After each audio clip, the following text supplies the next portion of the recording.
I learn so much every time I talk to her. It's just outstanding. So really, really great information. Next, we have someone I've just learned about. I'm so excited because I'm going to go buy his book next. That's the thing. And I'm hearing that this book should be in every school. So check this out for sure.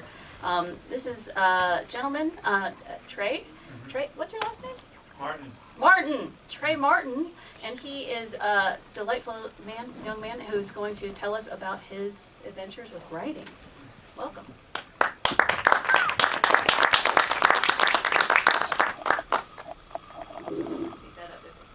Okay, I'm going to go without the mic. You do that. All right. The road I have taken to understand what it means to grasp autism could very easily be compared to Dorothy's in The Wizard of Oz.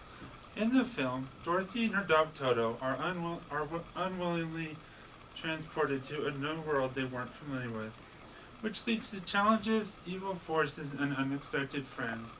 Dorothy had to learn the hard way that the only way home was tackling one challenge at a time. Fortunately, I have never had to encounter a flying witch on a broomstick, but I was forced to face my own demons, and in an odd way, I'm glad they came about because I have learned so much more from hardship than the easy road. Throughout school, from adolescence to young adulthood, I was treated like an outcast. While most kids were socializing outside with friends, I sat inside playing the board game Scrabble against myself. It wasn't that I wanted to spend time alone. I tried very hard to be involved with the fun my classmates were having. But quite often being rejected was a reality I couldn't escape. It might sound sad in some ways to people that don't know my life story or haven't experienced what I had to all those years. But one thing I take great pride in for myself is knowing how to take a negative situation and turn it into something positive.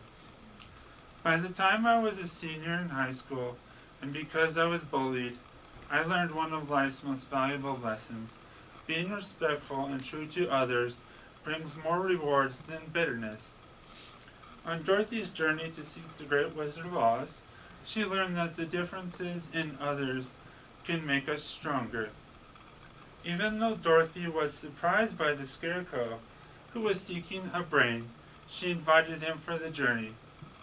Many scenes from The Wizard of Oz have stuck with me because what is life without family and friends?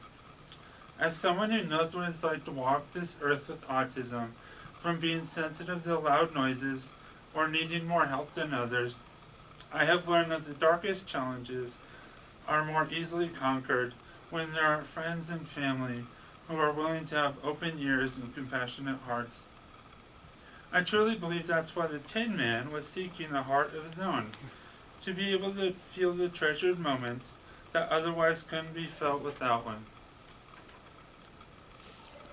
I can also relate to the Cowardly Lion, who needed courage.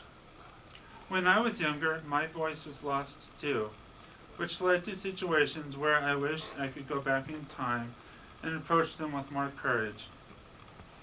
I could have spoken out against the bullies and made my own voice heard, but of course no one has the ability to go back in time and change what they did. It was from those very situations, however, I found my way to becoming a children's author. My first published project was a book about a small elephant named Albert. Albert the elephant was teased and taunted for his very, very long trunk. The other elephants laughed at him until he mustered the courage to put out a fire in a burning building and save many people from the city. Then not only did the other animals cheer for him, but the people who were rescued from inside the building did too. Albert became a hero in their eyes and would eventually go on to become a beloved member of the fire department. All because he found a way to make his disability into an ability that changed the way people and animals saw him. Since Albert the Elephant has been published, I have never stopped writing. Now I've written and published 5 novels and have many more projects underway. To have autism or any other disability is a superpower. I know I was born to write books, and that's how I will make my impression on the world. Just as Dorothy, Toto, the Scarecrow, the Tin Man, and the Cowardly Lion learned along the way, I know the journey is always worth taking, no matter what one is searching for. Be it a brain, a heart, an act of courage, a ride back to Kansas, or a life full of books. Purpose is purpose. In the face of daily challenges with family and friends to support me, I believe that what Dorothy said was true. There is no place like home. Thank you.